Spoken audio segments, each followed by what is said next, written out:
Well, it appears it has never been more Jover for TikTok at this point.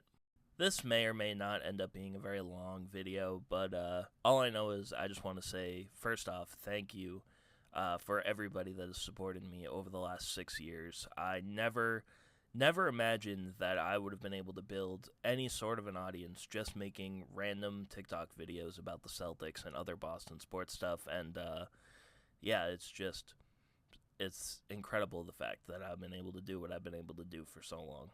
I started making TikTok videos back in January of 2019, and at the time, TikTok was just the cringe app that everybody would make fun of, and when I downloaded it, I was just like, yeah, it's kind of cringe, but at the same time, I think I would enjoy just making the kind of videos that I want, sports videos, stuff about music, just the stuff that I was interested in, I thought I would make content about. I didn't start making TikTok videos with the goal of becoming some huge influencer or anything. I was just making them as a creative outlet. I was just ended up starting college that year in 2019 as well. So it was just kind of one of those things where I needed something to pass the time in between, just doing schoolwork and just kind of living the college life at that point. And then the 2020 pandemic happened, and just like a whole lot of people during that time, I was not doing very well mentally.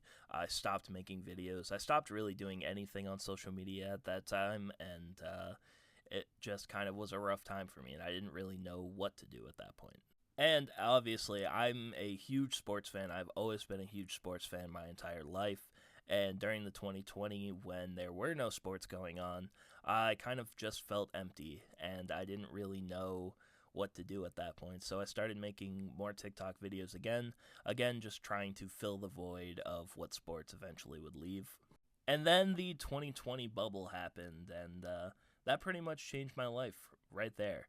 The Celtics just beat the 76ers in Game 1 of the playoffs, and I was just scrolling through TikTok after, and I saw a video using the Three-Headed Goat song, and I thought that would be a great song to use to express and kind of, fill out the box score of what happened in Game 1, and, just express how happy I was that the Celtics won the game.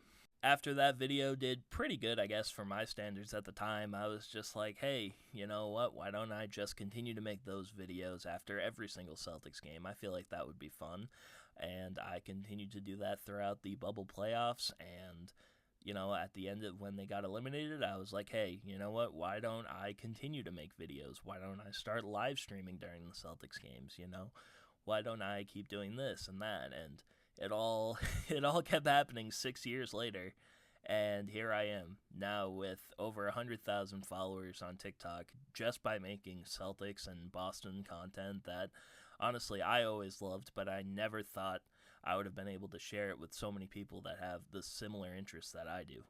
And that following ended up opening so many doors for me that I was able to work with so many people that I never thought would have been possible, whether it be Duncan or Game Time or being able to get a job with Celtics Blog to be able to write for them as a Celtics writer. It's just something I never would have expected back in 2020, and the fact that it's still here, it's still kind of hard to believe that just making videos about the Celtics would have ended me up where I am right now. However, the craziest part out of all of it is being able to meet real people that know who I am from these videos in real life. I never would have expected that. It's still surreal to this day when people come up to me and ask me to take a picture with them, or, just have a conversation telling me that they love my videos, or they give me gifts like this. Like, I got this, like, a few years ago, and it's just one of those things that I never would have expected just making videos on the internet that people would actually, know who I am in real life kind of thing. But yeah, this video lasted a lot longer than I thought it would have, but sometimes I have a hard time expressing how I feel, so the fact that this video was so long just means that I had a lot to talk about. So yeah, I guess to finish it off, I want to thank everybody again. I'm not really sure what the future of this app is. If it does come back, then obviously I'll come back and make videos. If it doesn't, then I will continue to make Celtics and other content on all of my other social media platforms. I have a pinned video right now going over all of those.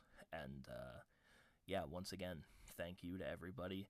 I want to thank all of the people that I've met through this app as well, like other sports creators. Never would have thought I would have been able to meet so many like-minded people like myself, and a lot of those people have turned into really great friends of mine. And yeah, I'm not really going to lose contact with them either.